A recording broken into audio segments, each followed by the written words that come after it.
삼위일체 하나님을 믿는 우리에게 최고의 축복은 하나님을 만나는 일입니다.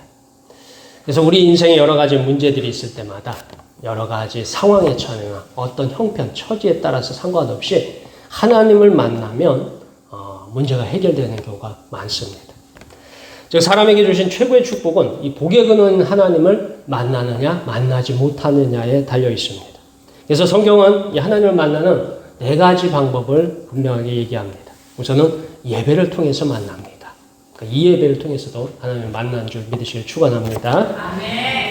그 다음은 이제 기도를 통해서 만납니다. 그리고 찬송을 통해서 만나고 말씀을 통해서 만납니다. 이게 이제 성경에 나오는 성경적이고 전통적인 가장 하나님을 만나는 방법입니다. 이러한 4가지 방법을 통해서 하나님을 만난다면 우리의 삶은 우리가 생각하는 것보다 더욱 아름답고 열매 맺는 삶이 될 것입니다. 그래서 우리의 내 삶을 보면서 내 삶을 바꾸고 싶고 내 삶을 하나님의 축복으로 채우시고 은혜로 충만하고 싶다 하면 하나님 만나기를 소망합니다. 그런데 이러한 하나님과 우리가 만남이 이루어지기 위해서 만남을 원하는데 우리는 하나님을 그렇게 간절히 만나고 싶어요. 근데 하나님과 만날 수가 없어요. 그러면 우리의 신앙생활, 믿음생활에 커다란 비극이 될 것입니다. 오래전 이스라엘 민족은 하나님을 당연히 만난다고 믿었습니다. 그러나 하나님은 우리와 만나기 위해서 나름대로 우리에게 있는 문제가 해결돼야 돼요. 하나님에게 문제가 있는 게 아니라 우리에게 문제가 있습니다. 그래서 이사야 59장 1절 2절에 보면 이렇게 되어 있어요. 여호와의 손이 짧아 구원하지 못하심도 아니요 귀가 둔하여 듣지 못하심도 아니라 오직 너희 죄악이 너희와 너희 하나님 사이를 갈라놓았고 너희 죄가 그의 얼굴을 가리어서 너희에게서 듣지 아니하시게 함이니라. 그러니까 하나님과 우리 사이에 죄의 문제가 우리로 하여금 하나님을 만나지 못하도록 합니다. 이 말씀은 하나님과 우리 사이에 있는 죄의 문제를 어떻게든 해결해야 돼요. 이것은 예수님에 의해서 거의 대부분 해결되었습니다. 우리가 예수님을 믿는 순간 예수님이 이미 십자가에 죽으셨고 부활하셨기 때문에 하나님과 우리 사이에 있는 죄들은 거의 다 해결됐어요. 완벽하게 해결된 건 아니지만 큰 죄들은 다 해결됐어요. 근데 이제 다만 그 외에 죄들이 여전히 남아 있습니다.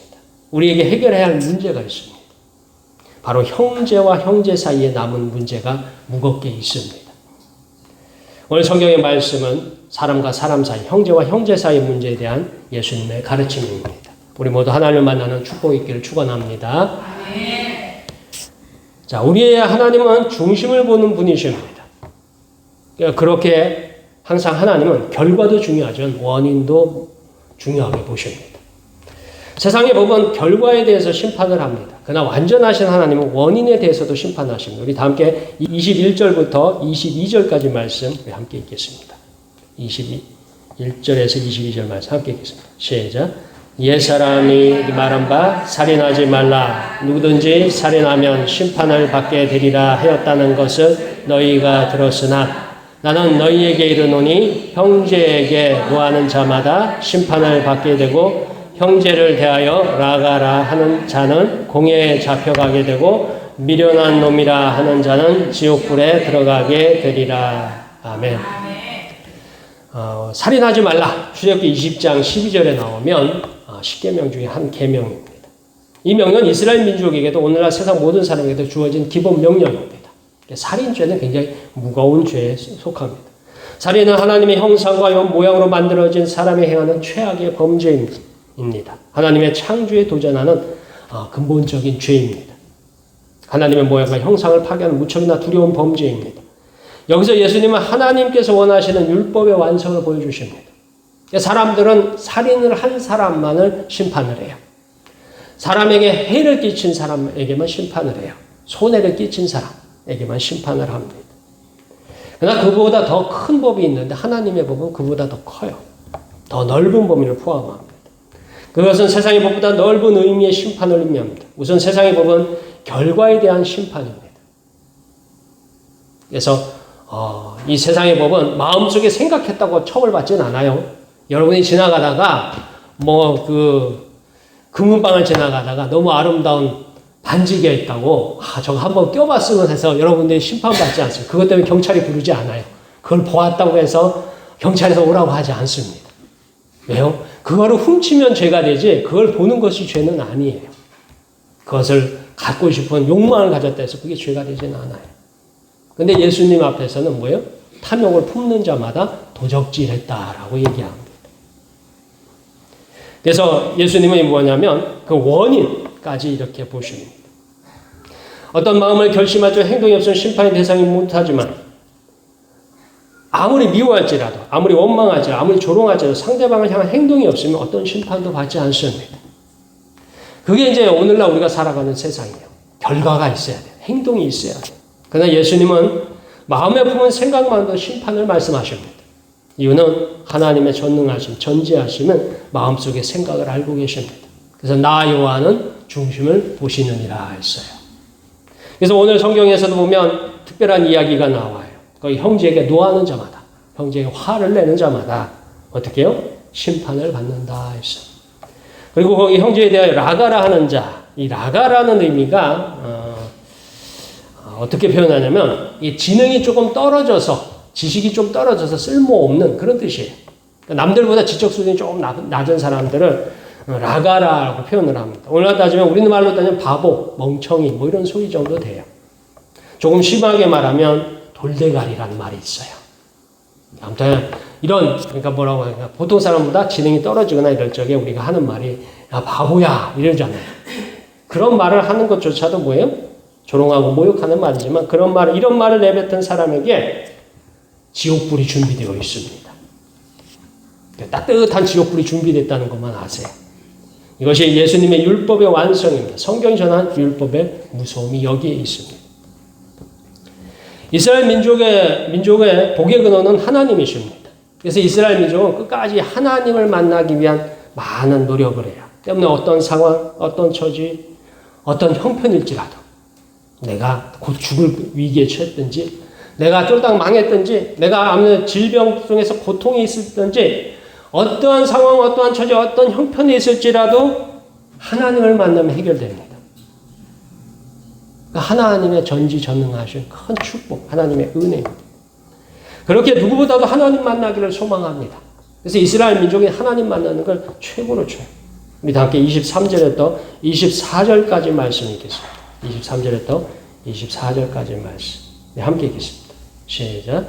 그러므로 예물을 제단에 드리려다가 거기서 내 형제에게 원망 들을 만한 일이 있는 것이 생각나거든 예물을 제단 앞에 두고 먼저 가서 형제와 화목하고 그 위에 와서 예물을 드리라. 아멘. 자, 성경 전체를 통해서 하나님을 만나는 네 가지 방법. 예배를 통해서, 찬송을 통해서, 기도를 통해서, 그리고 성경 말씀을 통해서 하나님을 만납니다. 오늘 성경에 나오는 예물을 제단에 드리는 것. 이것은 이제 제사죠. 오늘날 따지면 예배입니다. 그러니까 이스라엘 민족은 1년에 3차례가 하나님 앞에 나오도록 시켰어요. 그래서 이스라엘 민족은 1년에 3번 하나님 앞에 나와요. 그리고 제사를 드려요. 개인별로 다 나와서 하나님을 개별적으로 다 만나도록 요구를 하셨습니다. 자, 성경을 통해서 하나님을 만나는 방법, 예물, 제사인데 이러한 제사를 드리기 위해서 가장 중요한 몇 가지가 있습니다. 그 중에 하나가 제물이에요. 제물. 그래서 형편에 따라서 제물을 준비하다라고 나옵니다. 근데 하나님을 만나기 위해서 자기 죄를 속하는 이 속죄의 제사를 뿐이 아니라 여러 가지 종류의 제사가 있지만 아무튼 이렇게 제사를 드리기 위해서 하나님을 만나기 위해서 나왔어요. 그래서 준비가 다 됐어요. 그래서 이제 제물을 가져다가 잡고 그것을 각을 뜨고 그 외에 내장과 이런 것들을 태우고 마지막에 제단에 이제 제물을 올려서 이제 태우는 뭐 그런 과정들을 거쳐야 됩니다. 그런데 그 과정을 준비하는 중에 무엇이 생각나면요? 형제와 뭘 생각? 원망 들을 만한 일이 생각나거든. 자, 원망 들을 만한 일. 내가 피해를 받는 거예요? 내가 가해를 한 거예요? 네, 내가 손해를 끼친 거죠. 그렇기 때문에 뭐냐면 그 형제가 나를 뭐예요? 원망하겠죠. 그런 일이 어떻게 되거든? 생각나거든. 그것을 어떻게 하라고요? 그 제물 드리는 것을 멈추고 가서 어떻게 해요? 형제와 화해하고 화목하고 어떻게 해요? 그리고 와서 예물을 드리라고 했습니다. 그러니까 예배가 먼저예요? 화해가 먼저예요? 화해가 먼저예요. 그리고 나서 예배입니다. 뭐 이런 부분들에 대해서 구약 성경에 보면 화목제라는 게 있어요. 이 화목제는 조금 성격이 다른 제사인데요. 이 화목제는 대다수의 제사는 하나님과 우리 사이에 있는 죄의 문제를 가지고 드려요. 속죄제니 속건제니 하면서 제사가 나오는데 여러 종류가 나오는데 그것들은 하나님과 나 사이에 있는 죄의 문제를 가지고 하나님 앞에 회개하며 하나님 앞에 제물을 드리며 이 죄를 용서해 주십시오라고 하는 겁니다. 근데 이 화목제의 특징은 뭐냐면 사람과 사람 사이의 문제예요. 그것을 가지고 제사를 드릴 적에 어떻게 하냐? 제사는 뭐 일단 이 사이에인데 이 죄로 말미암아서 멀어진 관계를 회복하기 위한 수단으로 제사를 드립니다. 그리고 제사를 드린 후에 뭘 해야 되냐면 그 상대방을 초청을 해야 돼요. 그리고 자기가 드린 제물을 어떻게 해요? 나눠 먹는, 용서를 구하고 화해를 구하고 그 제사로 그 제물로 잔치를 베푸는 역할을 합니다. 그래서 화목 제물은 특징이 있는데 성경 보면 3일 안에 다 먹어야 돼요. 그 후에 먹으면은 안 됩니다. 그래서 3일 안에 다 먹던가 못 먹으면 다 태워버리라고 합니다. 여기서 화목제는 사람과 사람 사이의 관계도 포함합니다. 이제 화목제의 제사에 사용된 제물이 아무튼 사람들이 모여가지고 함께 먹도록 합니다. 이렇게 해서 이웃과 화평하는 효과가 있습니다.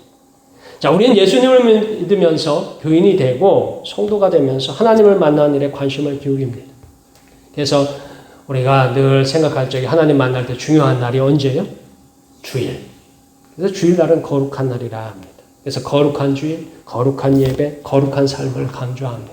그래서 하나님과의 관계는 그래도 성도라면 기도하며 살고 있다면, 말씀을 읽고 살고 있다면, 찬송을 부르며 산다면 이 하나님과의 문제는, 하나님과의 사이의 문제는 늘 관심사예요. 마음속에 늘 있어요. 그러다 보니까 이 사람과 사람 사이는 무책임하거나 무감각해지는 경우도 있습니다. 분명한 사실은 하나님의 관심사는 사람과 사람 사이의 관계입니다. 하나님은 우리와 하나님의 관계뿐이 아니라 우리와 이웃 간의 관계에도 하나님의 관심이 있어요. 만약 누군가 이웃에게 상처를 주거나 손해를 주거나 억울한 일을 당하거나 억울한 일을 행하였을 적에 이 문제를 먼저 해결하지 않으면 하나님께서 듣지 않습니다. 하나님을 만나지 못합니다. 우리 기도 응답에 멈추어서는 기도 응답이 안 되는 이유 중에 하나가 이런 부분이 분명히 있어요. 우린 예배도 열심히 드리고 찬송도 열심히 부르고 기도도 열심히 해요. 그리고 말씀도 열심히 봐요. 이 네 가지 조건에 하나님을 만나는데 하나님의 응답이 자꾸 늦어지면 우리 사이에는 이웃 간의 관계, 형제들과의 관계, 부부 간의 관계, 아니면 내가 아는 누군가의 관계 사이를 다시 한번 되돌아볼 필요가 있어요. 내가 상처 입었거나 서로 상처받았거나 이런 사이가 있을 적에 그 문제를 해결해야 합니다. 대부분의 성도들이 잘못을 하면요, 하나님께 기도를 해요. 내가 일주일 동안 하나님 말씀 어겨서 살았을 적에 그게 이제 생각이 나면 그래요. 또 누구한테 이렇게 잘못을 하면 그러게 뭐냐면 하나님 제가 누구에게 이런 잘못을 했으면 용서해 주십시오라는 기도는 흔히들 잘합니다. 내가 누구하고 사이가 안 좋아서 싸웠어요. 그냥 마음이 되게 불편해. 그래서 교회 와가지고 하나님 앞에 내가 누구랑 싸워가지고 이렇게 마음이 불편합니다. 하나님 제가 잘못했으니까 저를 용서해 주십시오. 라는 기도는 교인들이 잘해요. 그 정도 기도는 잘해요. 자, 근데 이제 중요한 게 하나 있어요. 자, 그러면 용서는 누구에게 받아야 할까요? 용서는 누구에게 받아야 돼요? 하나님 앞에 받아야 돼요? 물론 하나님 앞에 용서받는 것도 중요하죠. 근데 우리는 용서를 하나님께 받는다고 주장합니다. 이건 아닙니다. 용서는 피해를 당한 사람, 손해를 본 사람만이 가능합니다. 내가 공격했던 그 사람만이 나를 뭐 할 자격이 있어요? 용서할 자격이 있어요. 내가 피해를 입혔던 그 사람만이 나를 용서할 자격이 있는 거예요. 그러면 하나님은 뭐냐 하는 거예요. 하나님은. 그럼 하나님은 뭐 하시냐? 우리가 하나님 앞에 기도하면 하나님은 그 사람과 사이에서 용서받을 마음과 형편과 여건을 준비해 주십니다. 내가 하나님 이 누구와 이렇게 싸워가지고 제가 그 사람을 마음 아프게 했고 저도 마음 아팠습니다 하면서 용서해 주십시오라고 하면 하나님은 그 사람과 나 사이에서 형편과 여건을 만들어 주셔요. 근데 그 다음에 우리가 해야 할 것이 뭐예요? 그 사람을 찾아가서 용서를 구해야 돼요. 근데 우리는 이제 그러죠. 내가 받은 건 뭐예요? 말로 받았고 내가 준 건 뭐라고 생각해요? 데려줬다고 생각하잖아요. 우리는 반대로 하잖아요. 데려받고 뭘로 줘요? 네, 말로 주잖아요. 근데 상처받았을 땐 뭐 어떻게 해요? 나는 뭐예요? 상대는 데려줬고 나는 뭐예요? 말로 받았다고 생각해요. 그러니까 뭐예요? 누가 더 손해라고요? 내가 더 상처를 많이 받았다고 해요. 둘이 이제 싸우면, 다투면 서로 상처되는 말을 주고받잖아요. 가만히 있는 사람이 어디 있어요? 뭐 서로 상처되고 공격하면 공격당하는 게 당연한데, 그럼 꼭 생각하기에 누가 더 많이 맞은 것 같아요? 내가 더 많이 맞은 것 같아. 그러니까 용서는 누가 구해야 된다고 생각해요? 예, 저 사람이 와서 나한테 용서를 구해야 돼. 내가 먼저 용서를 구하는 건 있을 수 없어. 왜요? 내가 손해를 더 많이 받는데? 내가 더 상처를 많이 받았는데? 내가 자존심이 더 많이 상하는데? 하면서 용서로 차일피일 미룹니다. 용서받을 기회를 그렇게 날려먹어요. 이게 뭐냐면 하나님의 기도 응답을 자꾸 미루는 거예요.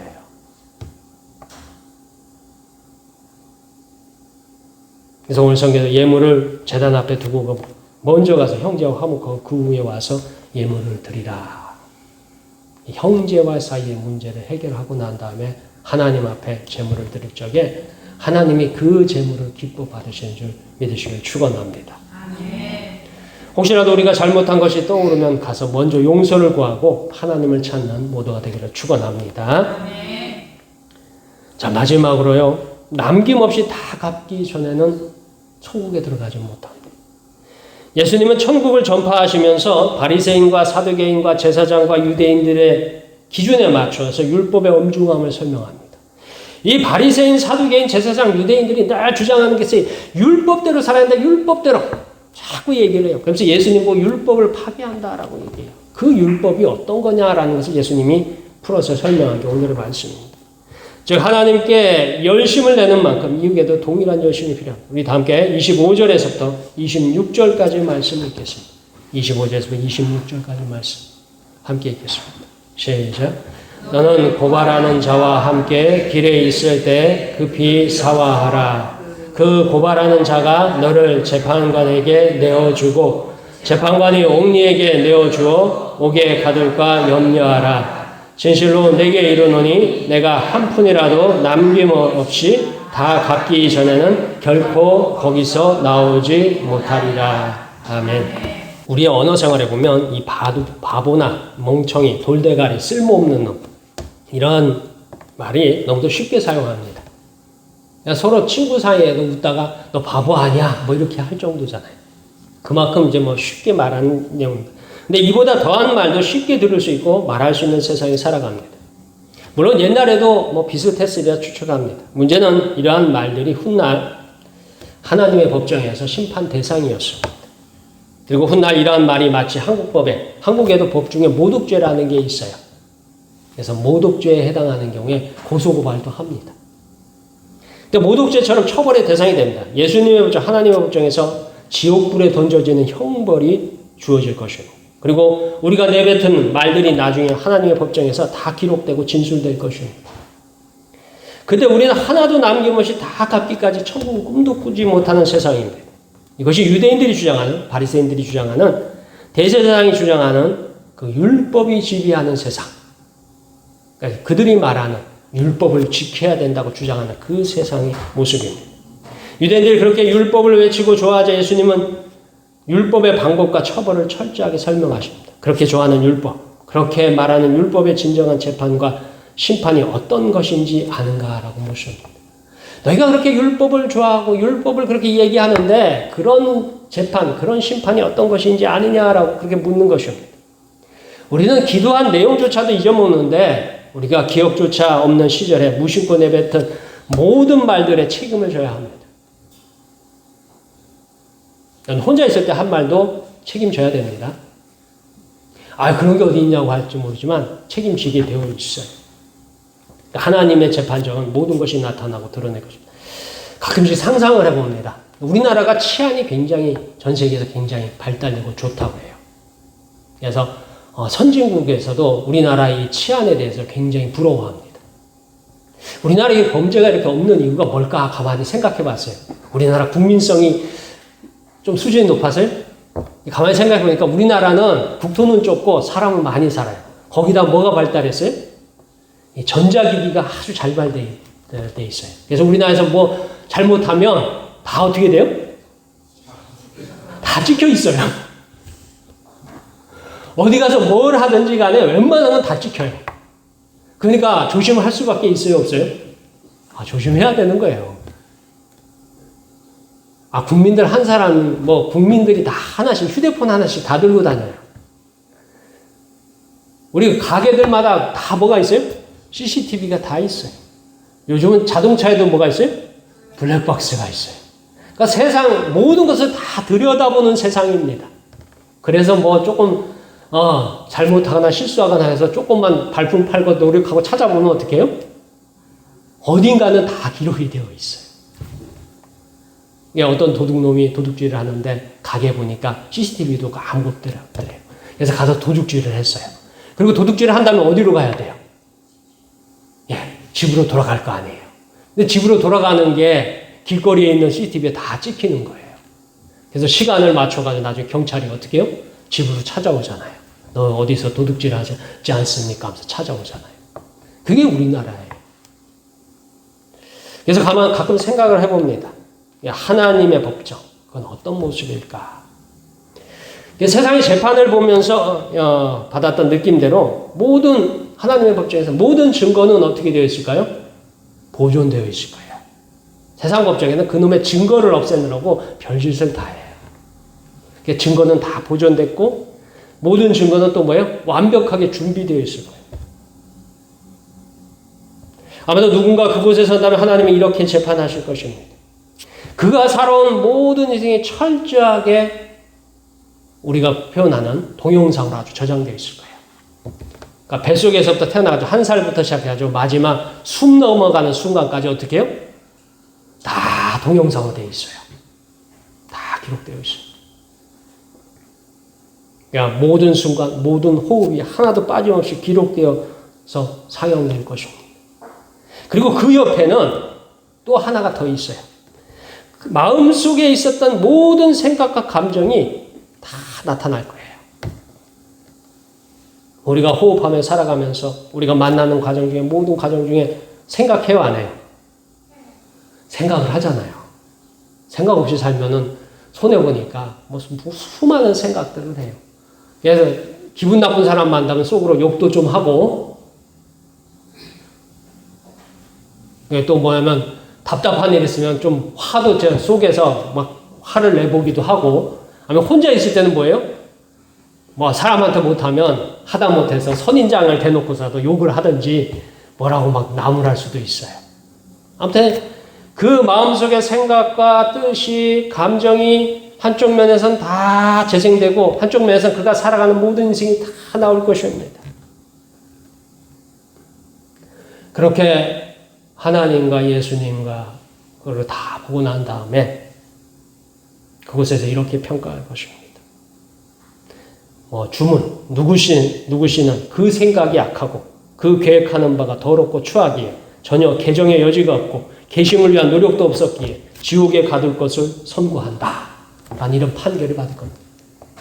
성경에 보면 하나님의 사람이 계획하는 건 모두 뭐라고 했어요? 악할 뿐이다 했어요. 우리에게 율법으로 하나님의 법으로는 조금도 소망도 희망도 없습니다. 왜요? 우리의 모든 삶이 모든 호흡이 다 보여질 것이고요. 그 옆에는 우리의 생각과 감정들이 다 드러날 거예요. 그 중에는 바보 정도가 아니라 그보다 더한 욕들도 수없이 많이 뱉었을 거예요. 그 하나하나가 다 뭐예요? 그것을 다 갚기 전까지는 어떻게 해요? 옥에서 나오지 못하리라 했습니다. 그 다음 과연 우리에게 천국이 가능할까 하는 거예요. 이게 율법의 역할이에요. 율법은 모든 것을 죄로 가둔다 했어요. 율법은 우리를 죄인이라는 것을 증거합니다. 하나님의 법정에 율법으로 만약에 우리가 율법대로 그렇게 좋아하는 율법대로 법대로 심판을 받으면 하나님 법정에선 모두가 다 죄인이 될 것입니다. 자, 여기서 유일한 예외 조항이 한 조항이 있어요. 모든 법에는 예외 조항이 있는데 한 조항이 딱 있어요. 바로 예수 그리스도를 진실로 믿는 사람에게 모든 죄를 안 보고 덮어주십니다. 그곳에 우리의 죄가 분명히 있습니다. 우리의 허물이 분명하게 있습니다. 우리의 추악함이 있습니다. 다만 예수님의 피로 덮였습니다. 그리고 하나님은 예수님의 피로 덮인 모든 죄를 보지 않습니다. 다만 예수님께서 변호사로서 하나님께 이렇게 말씀하십니다. 누구누구는 하나님을 믿었고 하나님을 의지하고 심지어 예수를 증거하면서 살았기에 그의 죄가 심히 심각하고 무거우나 용서를 구합니다. 그의 죄는 예수가 다 치렀습니다. 그러니 그에게 천국행을 요청합니다. 라고 변호하시는 우리의 구주 예수님을 보게 될 것입니다. 자, 우리는 어떤 선택, 어떤 길을 갈까요? 여기서 우리에게 중요한 일이 있습니다. 우리는 은혜와 축복의 하나님, 아버지, 그리고 예수 그리스도 성령님과 함께 살아야 합니다. 우리는 허물이 많아요. 우리는 오늘도 마음속으로 욕해본 사람도 있는지 없는지 잘 모르겠지만, 저는 모르지만, 누구는 아셔요? 하나님은 아셔요. 그래야 우리의 삶이 복되고 윤택하고 형통할 것입니다. 우리는 하나님과의 관계가 중요합니다. 더불어 이웃, 형제, 사람과의 관계도 중요합니다. 그들도 동일한 하나님의 형상으로 지음받았기에 하나님의 사랑과 관심의 대상입니다. 아무리 말을 듣지 않는 자녀라도요, 부모에게는 관심과 사랑의 대상입니다. 부모의 속을 끓이는 자녀도 부모는 뭐예요? 관심의 대상이에요. 사랑의 대상입니다. 오늘 우리의 이웃의 믿지 않는 형제와 자매도 하나님께서 사랑하시고 관심을 기울이는 분들입니다. 그들에게 조금 더 하나님의 사랑을 받는 우리가 다가가고 사랑하고 베풀기를 원하십니다. 또한 우리의 삶에서 혹여라도 용서받아야 할 게 있다면 얼른 용서를 구하세요. 그때 내가 미안했다고, 그때 내가 좀 심한 말을 해서 정말 미안하다고, 날 용서해줘 하면서 꼭 그렇게 얘기하셔요. 지금 여러분의 자녀들에게도 그렇게 하셔야 돼요. 우리 부모가 돼가지고 가장 못하는 게 자녀들에게는 잘못해놓고 용서를 구하지 않는 게 있어요. 내가 해준 게 얼만데 하면서 그냥 얼렁뚱땅 우리 은근슬쩍 넘어가려고 자꾸 하지 마세요. 그 자녀들에게도 잘못한 게 있으면 용서를 구하실 필요가 있습니다. 우리 부모에게도 용서를 구할 필요가 있어요. 또 하나는 이제 내가 용서해야 할 사람이 또 있어요. 나를 상처 입혔고 나에게 괴롭게 했고 나에게 손해를 끼쳤다 해서 그걸 너무 잡고 있지 마세요. 그건 미움이에요. 증오가 돼요. 그것도 또 살인죄에 해당합니다. 그때는 어떻게 하냐. 하나님, 내가 이러이러한 일로 상처받고 괴롭고 힘들어서 미워하고 증오하고 있습니다. 할 적에 하나님, 이걸 내가 내 힘으로는 안 되지만 하나님, 이걸 나를 용서하게 하여 주시옵소서 라고서 기도하세요. 그리고 먼저 속으로 용서해서 보내세요. 그 사람이 찾아오든 찾아오지 않든 간에, 용서를 구하든 구하지 않든 간에 먼저 용서하십시오. 그게 여러분이 하나님 말씀 안에서 승리하는 방법입니다.